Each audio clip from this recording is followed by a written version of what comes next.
52,000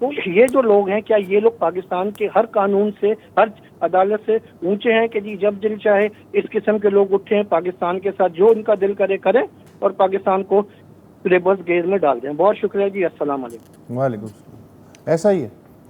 اور کھلواڑ سے مجھے یاد آیا کہ ریکو دیکھ یاد آ رہا ہے مجھے. وہ ایک چیف جسٹس نے کہا ہٹا کے پھینک دیا, پھر اس کے بعد کیا $6 بلین کا شپت اربوں کا آپ کو جرمانہ, پھر خوشامد کرنی پھر آپ پڑی کو اس کو پھر وہ محنت کرنی پڑی, وکیل کرنے پڑے. ٹرکش جو تھا جہاز آیا تھا کار کے, اس کے بارے میں. تو یہ جو ان کا بنیادی پوائنٹ ہے کہ جب تک اسٹیل مل, جب تک جواب دہی نہیں ہوگی اور آپ ہر دفعہ بولیں گے کہ یار اب مٹی پاؤ ایک طبقے کی تو ہو رہی ہے جواب دہی, دوسرے کی نہیں ہو رہی ہے. خصوصاً میں کہہ سکتا ہوں کہ عدلیہ جو ہے اپنے تئیں وہ ایک ادارہ ہے اور وہ کہتے ہیں ہم خود مختار ہیں, ہمارا احتساب کا اپنا سسٹم ہے. فوج والی یہ کہہ کے بچ جاتے ہیں ہمارا اپنا سسٹم ہے. باقی رہ گئے سیاستدان اور سویلین, تو ان کا شاید سسٹم نہیں ہے, تو ان کے لیے پھر وہ غداری کی دفعات اور تو اور میں وہ سب پکڑ میں وہی آتے ہیں. ایک وقفہ لے لیں. جی تو جمعہ ہے, کالرز ڈے ہے, ہم آپ کی بات سن رہے ہیں. ہمارے پاس اگلے لائیو کالر ہیں سعید رشید صاحب کراچی سے. السلام علیکم. السلام علیکم. کیسے مزاج ہیں؟ 17 منٹ کا ہولڈ کرایا, اب 1 منٹ تو بنتا ہے میرے لیے نا. جی ایک بہت ہی زبردست سینگ ہے, جی شکر خورے کو شکر اور موسی کو ٹکر. تو ہمارے کپتان صاحب جو چاہ رہے ہیں وہی ان کو ملتا ہے. وہ دھرنے, کنٹینر, روڈیں, فٹ پاتھ, اور یہی ملتا رہے گا اور یہی ان کے ساتھ چلتا رہے گا. اب میں 8 مہینے کی ذرا اور ایک سیاست کی آپ کو بات بتا دوں. سیاست میں اگر آپ نے اپنا ہائیسٹ پتہ پہلے ڈال دیا نا تو آپ ٹوٹلی رحم و کرم میں چلے گئے سامنے والے کے کہ وہ کس طرح گیم کھیلتا ہے. تو یہ تو انہوں نے کر لیا. وہ حضرت علی سے پوچھا تھا کہ آپ کے حالات اتنے اچھے نہیں ہیں جتنے پہلے صحابہ کے تھے, تو انہوں نے کہا ان کا مشیر میں تھا, میرے مشیر تم ہو. تو اب 8 مہینے کی میں ذرا ان کی وہ بتاتا ہوں فیلئر اور کیا ان سے غلطیاں ہوئی. جب نو کانفیڈنس آیا پہلے تو انہوں نے زور لگایا کہ ایکسٹینشن دے کے ان کو ساتھ ملا کے کسی طرح اس کو فیل کرا دوں. پھر خریدنے کی بھی کوشش کی 6-7 لوگوں کو, وہ بھی نہیں کر سکے. اور پھر نو کانفیڈنس جب ہونے لگا تو اتنا غیر آئینی کام کر کے بیٹھ گئے بغیر سوچے, اس لیے کہ امیچور سیاستدان ہے نا. اور پھر وہ مس فائر ہوا, اس کے بعد استعفے دے کے بیٹھ گئے. اب اگر یہ اس ٹائم استعفے نہ دیتے اور اسمبلی میں رہتے تو یہ اسمبلی کا گیم ہے, 10-12 لوگوں کو آگے پیچھے کرنا. اگر زرداری صاحب کر سکتے ہیں تو آپ بھی کر سکتے ہیں, کر کے دوبارہ نو کانفیڈنس لا سکتے تھے, نہیں کیا. پھر اس کے بعد یہ آ گئے وہی موزی ٹکرے مارنے, دھرنے, فلانا دھماکہ, ہم یہ کر دیں گے وہ کر دیں گے. ایک چیز الیکشن کی نہیں منوا سکے. اس کے بعد پھر سب سے بڑا جو بیک لگا کہ انہوں نے کہا کہ میں فوجی جو چیف لگنے نہیں دوں گا, اور اس کے لیے دھرنا کیا اور وہ ان کی مرضی کا نہیں لگا. اور وہ جو ڈبل گیٹ کھیل رہے تھے انہوں نے بھی کوشش کی, مگر ظاہر کنگ ہے ہمارے زرداری صاحب, وہ جیت گئے اور انہوں نے اپنی مرضی کا لگا دیا. اب جب وہ لگ گیا اس کے بعد تو کمال ہی کر دیا, کلاڑی نہیں کلاڑا بھی نہیں, پتہ نہیں کیا مار کے دونوں اسمبلیاں ڈیزالو کرنی. جس اسمبلیوں کے اوپر وہ پوری ان کی کائنات تھی, ان کی سیفٹی تھی, ان کی ساری سلطنت تھی, ان کی سیکیورٹی تھی, اسی کو توڑ کے بیٹھ گئے. اب رو رہے ہیں بیٹھ کے کہ یہ کیوں لگا دیا, وہ کیوں لگا دیا. سعید صاحب یہ بات تو کلیئر ہو گئی کہ آپ ان کی جو سیاسی سوچ ہے اس سے متفق نہیں ہیں, لیکن ہو سکتا ہے کہ لیڈر کا کچھ ابھی ایسا ویژن ہو جو بھی آپ کو اور ہماری سمجھ میں نہیں آ رہا. آسمان سے اترا ایک ایسا ویژن ہے اس کا کہ اپنی پارٹی کو برباد سے برباد کیے جا رہا ہے. میں تو کہوں گا موزی ہے, اس لیے موزی کو موزی کی ٹکریں مل رہی ہیں. اور عمران خان صاحب کی پاپولیرٹی سے آپ انکار کرتے ہیں؟ انہوں نے اتنے بائی الیکشن جیتے, وہ کوئی بھی کال دیتے ہیں لوگ نکل آتے ہیں باہر, اس سے تو انکار نہیں کر سکتے نا. تھرڈ پارٹی ہے. ابھی ہوگا یہ 33 الیکشن میں آپ کو فون کروں گا, 33 الیکشن کے ریزلٹ دیکھ لیجئے گا کیا ہوں گے. نہ کریں سر, نہ کریں. کیا ہوں گے؟ ایسا نہ کریں. کیا اور ریئلٹی اور ہے وہ. اب مجھے ایک بات بتائیں, وہ جو بہت طاقتور حلقے ہیں, کیا ان 15 سیٹوں میں سے 10 سیٹیں اس کو ہروا نہیں سکتے تھے؟ نہیں ہروایا. چلیں ٹھیک ہو گیا, آپ کی رائے آ گئی. اب یہ ہو گیا کام, آپ کی رائے آ گئی. شکریہ, شکریہ بہت بہت. محمد رضا ہیں کراچی سے. جی السلام علیکم. جی وسط اللہ خان صاحب, آپ دونوں کو میرا سلام. سر میں اکانومی کی بات سے ہی آگے بڑھانا چاہ رہا ہوں. جی مجھے تھوڑی اس پہ نظر ہے کہ اکانومی کو ہمیں تھوڑا سا ریڈیفائن کرنا پڑے گا. ایک سیکٹر ہے ٹیکسٹائل, اور وہ تقریباً بنگلہ دیش کی اگر ہم ایکسپورٹ دیکھیں اس سے بے-تحاشا ایکسپورٹ ہوتی ہے، اور ہمارے ٹیکسٹائل کی بہت ساری گنجائش ہے. ہمارے پاس بڑی بڑی کمپنیاں جیسے نشاط گروپ کو آپ لیتے ہیں، نشاط ملز یا گل احمد، بہت ساری یہ $2 بلین تو ایک دو کمپنی ان کے لیے کوئی بڑی بات نہیں ہے، اور یہ بہت زیادہ کر سکتے ہیں. اگر ہم ٹیکسٹائل میں ہم الیکٹرسٹی ریٹ اور گیس کو ٹیرف کم دیں، ریبیٹس دیں، تو ہمارے جو ڈالر کا اصل مسئلہ ہے، ہم ہمیشہ مانگ رہے ہیں لیکن ہم یہ نہیں دیکھ سکتے ہماری اپنی صلاحیت کتنی ہے. ٹیکسٹائل پاکستان کا دنیا میں مانا جاتا ہے، اور اگر اس کو ہم ایکسپورٹ کو مزید پروموٹ کر لیں، اور اسٹاک مارکیٹ کی بات کروں ساتھ میں، اگر ہم اس سے کیپٹل گین ہٹا دیں تو بیرونی اتنے بڑے بڑے فنڈ ہیں، ان کی انویسٹمنٹ آئے گی، ڈالر کا تو مسئلہ آپ کا آٹومیٹکلی حل ہو سکتا ہے.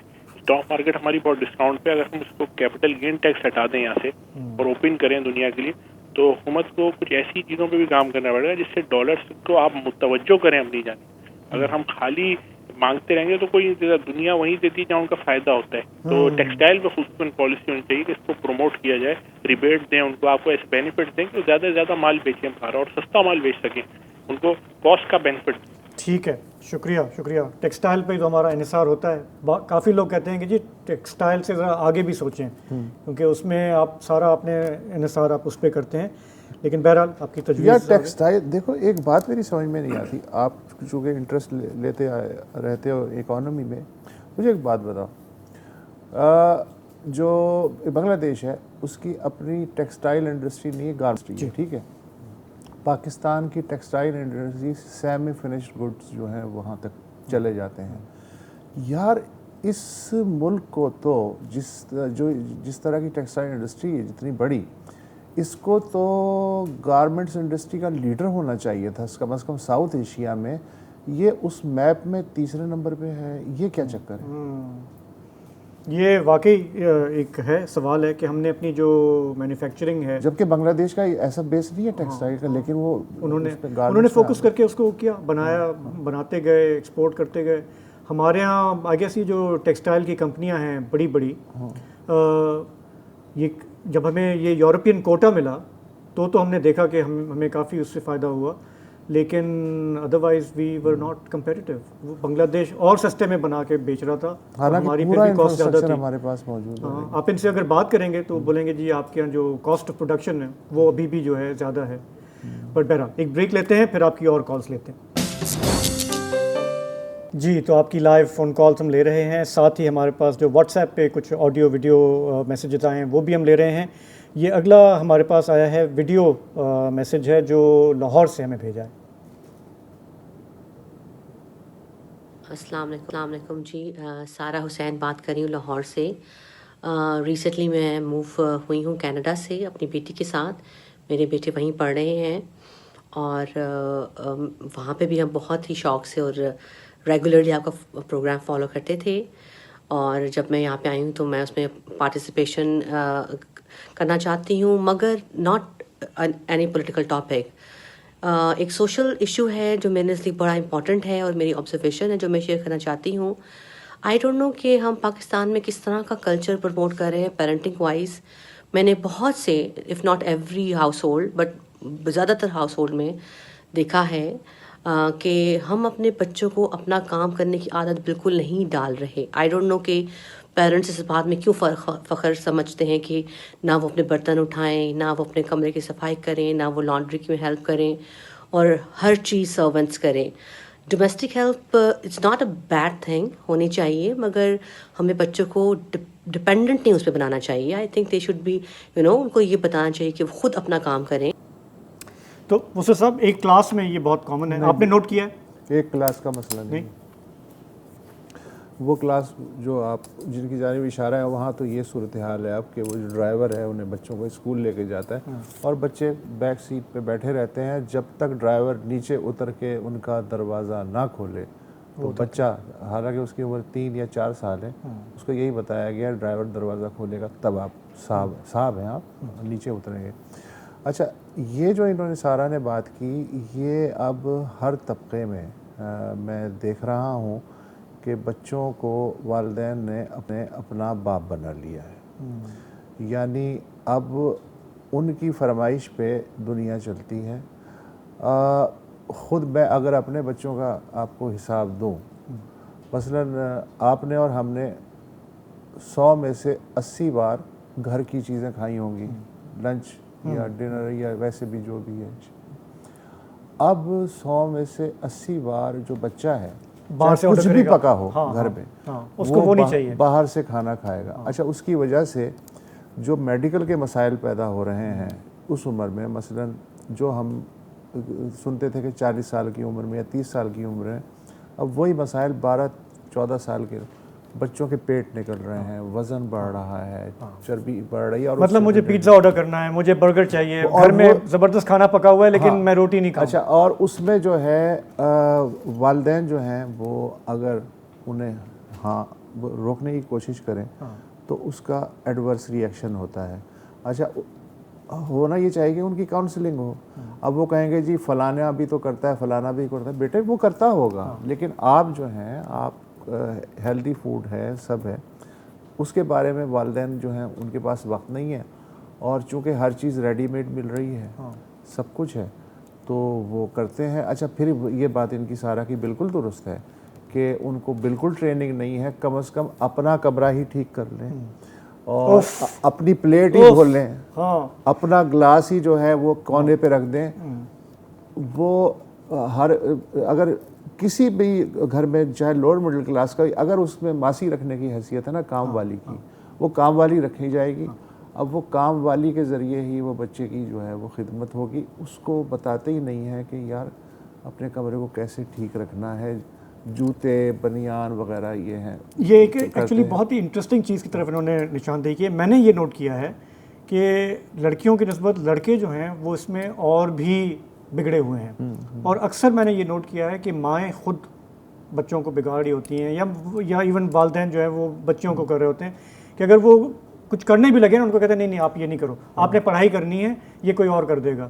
آہستہ آہستہ آپ دیکھتے ہیں کہ انہوں نے سب چیزیں چھوڑی ہوئی ہیں کہ کوئی اور کرے. اچھا ٹھیک ہے, مار پیٹ نہیں ہونی چاہیے بچوں کے ساتھ, ڈیفینیٹلی ان پہ نفسیاتی اثر پڑتا ہے, لیکن یار جہاں ضرورت ہے وہاں آپ سخت لہجے میں تو انہیں سمجھا سکتے ہیں نا. کم از کم وہ سسٹم بھی اب جو ہے آہستہ آہستہ ختم ہو گیا ہے. اپنا بتاؤں, ہم جب چھوٹے تھے تو ہماری نانی جو ہے نا وہ بہت اس معاملے میں اسٹرکٹ تھیں کہ جی آپ اٹھیں گے تو اپنا بستر آپ خود صحیح کریں گے, اپنا یونیفارم خود آپ استری کریں گے اسکول کے لیے, جوتوں کو خود پالش کریں گے.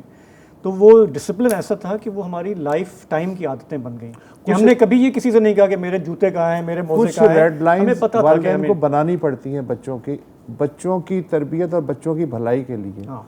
اب جس طرح چائے میں اگر آپ ضرورت سے زیادہ شکر ڈالیں تو زہر بن جاتی ہے, اسی طرح ضرورت سے زیادہ جو لاڈ پیار ہے, کوئی تو ریڈ لائنز ہو کہ یار یہاں سے آگے نہیں. بالکل صحیح, بالکل ٹھیک. اچھا, زاہد حسین صاحب چکوال سے. جی السلام علیکم. جی السلام علیکم زاہد صاحب. ہاں جی, میں آپ کا پروگرام سنتا ہوں, ماشاء اللہ آپ بڑی اچھی باتیں کرتے ہیں. تو ہمارے یہاں آج کل یہ معیشت کے رولے پڑے ہوئے ہیں. ہاں جی, تو ہم کیوں نہیں اپنے وسائل استعمال کرتے؟ اب مثال کے طور پہ میرا ضلع چکوال یہ قدرتی وسائل سے یعنی مالا مال ہے, یا نمک ہے, کوئلہ ہے, یہ کیوں نہیں دیتے پبلک سیکٹر کو؟ اسی طرح آپ لاہور میں آ جائیں, رابی اربن انہوں نے شروع کیا ہے نیا لاہور بسانے کے لیے, 2 سال ہو گئے ہیں, وہ ابھی تک ہوا میں ہی ہے. اس میں لائیں بڑے بلڈرز کو جگہ دیں, وہ شہر بنائیں, پیسہ اکٹھا ہو. پیسہ تبھی اکٹھا ہوگا جب ہم اپنے وسائل استعمال کریں, نہ کہ ہم جو ہے IMF یا دوسرے جو ادارے ہیں ان کا ڈھونگ رچائیں. یہ تو سیاست ہے, سیاست میں ہر کوئی پوائنٹ اسکورنگ میں لگا ہوا ہے. تو کوشش یہ ہونی چاہیے کہ ہم اپنے وسائل, اب یہ رابی اربن کا میں نے آپ سے ذکر کیا ہے, یہ اتنا بڑا منصوبہ ہے کہ اگر اس کو یہ پرائیویٹ سیکٹر کو دیں کھلا کہ جی آئیں جسے بسائیں, تو یہاں یہ اربوں روپیہ مہینوں میں کما لیں. اس طرف کسی جو ہے کوئی توجہ نہیں. یہ گزارش ہے کہ ہمیں اپنے وسائل جو ہیں وہ استعمال کرنے چاہیے. بالکل ٹھیک ہے, بالکل ٹھیک ہے. اب آپ دیکھ لیں کہ چکوال قدرتی وسائل سے مالا مال ہے ہمارا علاقہ, وہاں پہ جو ہے اسے دیں, چیز دیں لوگوں کو, پرائیویٹ سیکٹر پہ لوگ کول نکالیں, نمک نکالیں تو پیسہ آئے گا. لیکن وہ اس کے گورنمنٹ کی پابندیاں اتنی ہیں کہ وہ صرف اپنے بندوں کو نوازیں, بولے ہم کسی کو نہیں لائیں گے. اب یہاں چکوال میں 5 منٹ کے نام سے ایک ادارہ کام کر رہا ہے, اس کا منرل ڈیولپمنٹ کارپوریشن کا. آپ ان کے پاس جائیں کام لینے کے لیے, آپ کو نہیں دیں گے.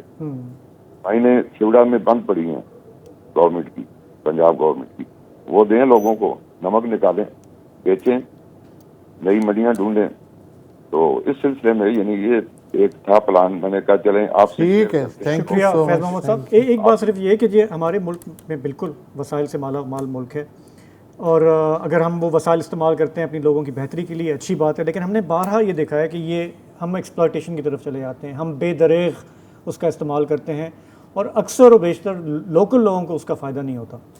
ہماری جو نیشنل گورنمنٹس ہیں یا پروونشل گورنمنٹس ہیں وہ اس کا فائدہ اٹھاتی ہیں. تو اصولاً تو بات آپ کی صحیح ہے کہ اگر ہم اپنے وسائل صحیح سے استعمال کریں تو ہمیں قرضے نہ لینا پڑے, ہمیں باہر نہ جانا پڑے بار بار, لیکن پائیدار ترقی جو کہ ٹرکل ڈاؤن ہو سکے آخری آدمی تک, اس کا مقصد یہ ہے جہاں پہ وسائل موجود ہیں وہاں کی مقامی آبادی کو اس کا فائدہ ہو. آپ اربوں روپے کما لیں لیکن اوپر تک ہی اگر رہ جائیں تو میں ایسی ترقی ہو نہ ہو میری بلا سے میں کیوں چاہوں گا. عمران احمد صاحب ہیں بھاولپور سے. السلام علیکم. جی وسط الطلاق صاحب اور شاہد جیلانی صاحب, گزارش یہ ہے کہ پاکستان اس وقت گمبھیر مسائل کا شکار ہے, امن کے مسائل ہیں, معیشت کے مسائل ہیں, تو ان مسائل کے حل کے لیے ہم نے تمام نظام کیے یہاں پہ, تو ماشاء اللہ بھی چل رہی ہے, لیکن جس ذریعے کی بنیاد پر پاکستان قائم ہوا اسلام کے نام پر, اس کو ہم نے اپلائی کیوں نہیں کیا, اور کیا وہ اپلائی ہونے قابل ہے بھی تھی کہ نہیں؟ چلیں ٹھیک ہے, شکریہ نظریہ. تو ہاں ٹھیک ہے, ہمارے پاس ایک دو اور کالز بھی ہیں لیکن ایک چھوٹا سا بریک لیتے ہیں اور پھر واپس آتے ہیں. جی تو ہم آپ کی کالز لے رہے ہیں. وہ سب جب سے ہم نے واٹس ایپ نمبر متعارف کرایا ہے تو کافی سارے لوگ جو ہیں جو باہر ہیں ملک کے نا, ان کو ایک بہت سہولت ہو گئی ہے. وہ کہتے ہیں کہ جی ہم اپنے ٹائم کے حساب سے آپ کو بھیج دیتے ہیں. تو یہ جو اگلی ہمارے پاس واٹس ایپ آڈیو کال آئی ہے, یہ فیصل صاحب ہیں ساؤتھ ہیمپٹن برطانیہ سے. السلام علیکم, میں فیصل بول رہا ہوں ساؤتھ ہیمپٹن یو کے سے. ماشاءاللہ آپ لوگ بہت آج کل کمال کر رہے ہیں, اللہ پاک کرے آپ لوگوں کو نظر نہ لگے, کم سے کم میری تو نہ لگے. یہ بہت زبردست پروگرام, بہتر سے بہتر ماشاءاللہ زبردست کر رہے ہیں آپ. تو یہ پروگرام میں نے آپ کا آج ہی سنا ہے, وہ مصطفیٰ نواز کھوکھر صاحب اور مفتاح اسماعیل والا.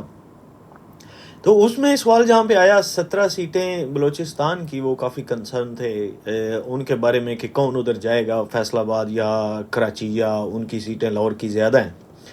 پرابلم میرے خیال میں یہ نہیں ہے. آج کل کے دور میں جتنی پارٹیاں زیادہ ہو گئی ہیں اور ان کی سیٹیں جس لیول کی ہوتی ہیں, 17 سیٹیں بہت زیادہ ہوتی ہیں. پرابلم یہ ہے سر کہ جب ایک کونسلر بھی اس صوبے سے اپروول کے بغیر آگے نہیں آ سکتا تو وہاں ایسا ہی ہوگا. وہ انکل زرداری صاحب نے 2018 میں اپنے ساتھ ان لوگوں کو ملایا تھا. پیپلز پارٹی نو ڈاؤٹ ایک بڑی جماعت ہے, لیکن دادا جی نے بعد میں مل کے باپ بنا دیا تھا. تو وہاں کون جائے گا؟ کوئی ٹرائی نہیں کرے, وہاں سے پیچھے ہٹنا پڑے گا. یہ بڑی جماعتیں ادھر جائیں گی, یہ کام بھی کریں گی. آپ کو یاد ہوگا بی بی 2008 میں 2007 میں ادھر جا کے انہوں نے جلسہ کیا, میاں صاحب جا کے جلسے کرتے تھے. تو یہ مسئلہ نہیں ہے, مسئلہ وہاں پہ ہے. شکریہ. تو یہ مسئلہ تو ملک میں کافی جگہوں پہ ہے لیکن بلوچستان میں زیادہ ہے. اور بلوچستان تو ہمیشہ ریموٹ کنٹرول کے ذریعے چلایا گیا. تو یہ بات بالکل صحیح ہے, اگر آپ حقیقی قیادت کو آگے آنے دیں تو وہ نمائندگی بھی کرے گی. ورنہ اگر 17 سیٹیں ہیں بلوچستان کی جو کہ فیصل آباد کی زیادہ ہیں, کراچی کی اس سے زیادہ ہیں, تو جب نمائندگی نہیں ہوگی تو پھر فرسٹریشن ہوگی تو پھر وہی حالات ہوں گے جو ہم دیکھ رہے ہیں. یہ بلوچستان کی بات کر رہے تھے فیصل صاحب برطانیہ میں بیٹھ کے. اب ایک کوئٹہ سے ہی ایک صاحب کی کال ہے, غلام حیدر صاحب. جی بھائی. السلام علیکم. وعلیکم السلام. السلام علیکم سر. ہاں السلام علیکم جناب. وعلیکم السلام سر, کیا حال ہے؟ میں سیاست ویاست کی تو بات کروں گا نہیں آپ سے, میں ایک سماجی بات کروں گا آپ سے. جی یار خدا رہا, ہمارے کوئٹہ کو کراچی سے ڈسکنیکٹ کر دیا ریلوے نے. وہاں پہ پل کیا گرا, پنجاب کے لیے تو انہوں نے ٹرین چلا دی لیکن کراچی کے لیے کوئی ٹرین نہیں چلائی. یہاں پہ غریب مر رہے ہیں, علاج کے لیے جاتے ہیں. وہ آپ کو پتا ہے کہ اب چوکی والا روڈ خونی روڈ ہے. جس بڈھی نے ماں نے جانا ہوتا ہے کراچی یا کسی نے جانا ہوتا ہے, خدا رہا ہے جب وہ